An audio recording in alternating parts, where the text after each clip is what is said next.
2 Samuel 24. Again the anger of the Lord burned against Israel, and he incited David against them, saying, Go and take a census of Israel and Judah. So the king said to Joab and to the army commanders with him, Go throughout the tribes of Israel from Dan to Beersheba and enroll the fighting men, so that I may know how many there are.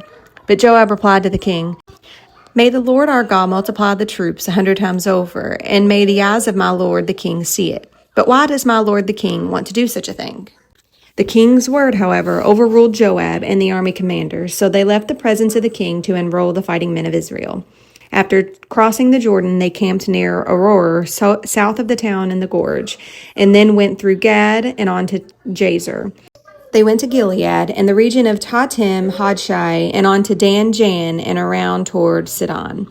Then they went towards the fortress of Tyre and all the towns of the Hivites and Canaanites. Finally, they went on to Beersheba in the Negev of Judah. After they had gone through the entire land, they came back to Jerusalem at the end of 9 months and 20 days. Joab reported the number of the fighting men to the king. In Israel, there were 800,000 able-bodied men who could handle a sword, and in Judah, 500,000. David was conscience-stricken after he had counted the fighting men, and he said to the Lord, I have sinned greatly in what I have done. Now, Lord, I beg you, take away the guilt of your servant. I have done a very foolish thing. Before David got up the next morning, the word of the Lord had come to Gad the prophet, David's seer. Go and tell David, this is what the Lord says. I am giving you 3 options. Choose one of them for me to carry out against you.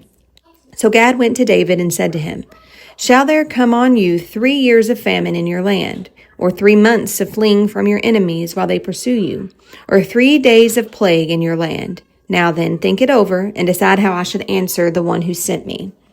David said to Gad, I am in deep distress. Let us fall into the hands of the Lord, for his mercy is great, but do not let me fall into human hands. So the Lord sent a plague on Israel from that morning until the end of the time designated, and 70,000 of the people from Dan to Beersheba died. When the angel stretched out his hand to destroy Jerusalem, the Lord relented concerning the disaster and said to the angel who was afflicting the people, Enough, withdraw your hand. The angel of the Lord was then at the threshing floor of Araunah the Jebusite. When David saw the angel who was striking down the people, he said to the Lord, I have sinned. I, the shepherd, have done wrong. These are but sheep. What have they done? Let your hand fall on me and my family.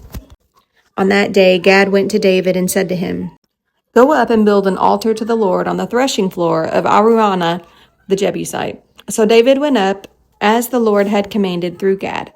When Araunah looked and saw the king and his officials coming toward him, he went out and bowed down before the king with his face to the ground. Araunah said, Why is my lord the king come to his servant? To buy your threshing floor, David answered, so I can build an altar to the Lord, that the plague on the people may be stopped. Araunah said to David, Let my lord the king take whatever he wishes and offer it up. Here are oxen for the burnt offering, and here are threshing sledges and ox yokes for the wood. Your majesty, Araunah gives all this to the king. Araunah also said to him, May the Lord your God accept you. But the king replied to Araunah, No, I insist on paying you for it. I will not sacrifice to the Lord my God burnt offerings that cost me nothing. So David bought the threshing floor and the oxen and paid 50 shekels of silver for them. David built an altar to the Lord there and sacrificed burnt offerings and fellowship offerings. Then the Lord answered his prayer on behalf of the land, and the plague on Israel was stopped. 1 Chronicles 21.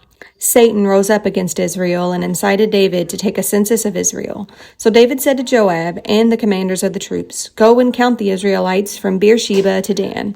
Then report back to me so that I may know how many there are. But Joab replied, May the Lord multiply his troops 100 times over.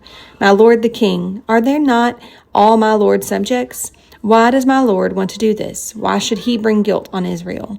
The king's sword, however, overruled Joab. So Joab left and went throughout Israel and then came back to Jerusalem.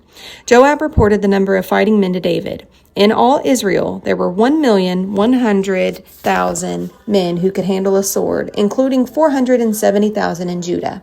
But Joab did not include Levi and Benjamin in the numbering, because the king's command was repulsive to him. This command was also evil in the sight of God, so he punished Israel. Then David said to God, I have sinned greatly by doing this. Now I beg you, take away the guilt of your servant. I have done a very foolish thing. The Lord said to Gad, David's seer, Go and tell David, this is what the Lord says. I am giving you 3 options. Choose one of them for me to carry out against you.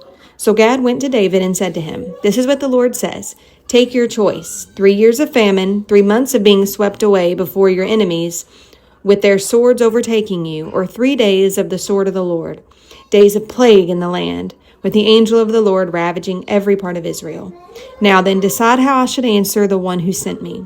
David said to Gad, I am in deep distress.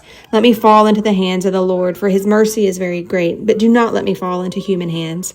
So the Lord sent a plague on Israel, and 70,000 men of Israel fell dead. And God sent an angel to destroy Jerusalem. But as the angel was doing so, the Lord saw it and relented concerning the disaster, and said to the angel who was destroying the people, enough, withdraw your hand. The angel of the Lord was then standing at the threshing floor of Araunah the Jebusite. David looked up and saw the angel of the Lord standing between heaven and earth, with a drawn sword in his hand extended over Jerusalem. Then David and the elders, clothed in sackcloth, fell face down. David said to God, was it not I who ordered the fighting men to be counted? I, the shepherd, have sinned and done wrong. These are but sheep. What have they done? Lord my God, let your hand fall on me and my family, but do not let this plague remain on your people. Then the angel of the Lord ordered Gad to tell David to go up and build an altar to the Lord on the threshing floor of Araunah the Jebusite. So David went up in obedience to the word that Gad had spoken in the name of the Lord. While Araunah was threshing wheat, he turned and saw the angel. His 4 sons who were with him hid themselves. Then David approached, and when Araunah looked and saw him, he left the threshing floor and bowed down before David with his face to the ground. David said to him, let me have the site of your threshing floor, so I can build an altar to the Lord, that the plague on the people may be stopped. Sell it to me at the full price.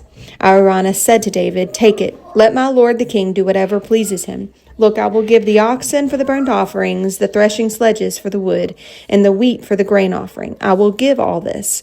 But King David replied to Araunah, no, I insist on paying the full price. I will not take for the Lord what is yours, or sacrifice a burnt offering that cost me nothing. So David paid Araunah 600 shekels of gold for the site. David built an altar to the Lord there and sacrificed burnt offerings and fellowship offerings. He called on the Lord, and the Lord answered him with fire from heaven on the altar of burnt offerings. Then the Lord spoke to the angel, and he put his sword back in its sheath. At that time, when David saw that the Lord had answered him on the threshing floor of Araunah the Jebusite, he offered sacrifices there. The tabernacle of the Lord, which Moses had made in the wilderness, and the altar of burnt offerings were at that time on the high place at Gibeon. But David could not go before it to inquire of God, because he was afraid of the sword of the angel of the Lord. Psalm 30. I will exalt you, Lord, for you lifted me out of the depths, and did not let my enemies gloat over me. Lord my God, I called to you for help, and you healed me. You, Lord, brought me up from the realm of the dead. You spared me from going down to the pit. Sing the praises of the Lord, you his faithful people. Praise his holy name. For his anger lasts only a moment, but his favor lasts a lifetime. Weeping may stay for the night, but rejoicing comes in the morning. When I felt secure, I said, I will never be shaken. Lord, when you favored me, you made my royal mountain stand firm. But when you hid your face, I was dismayed. To you, Lord, I called. To the Lord I cried for mercy. What is gained if I am silenced, if I go down to the pit? Will the dust praise you? Will it proclaim your faithfulness? Hear, Lord, and be merciful to me. Lord, be my help. You turned my wailing into dancing. You removed my sackcloth and clothed me with joy, that my heart may sing your praises and not be silent. Lord my God, I will praise you forever.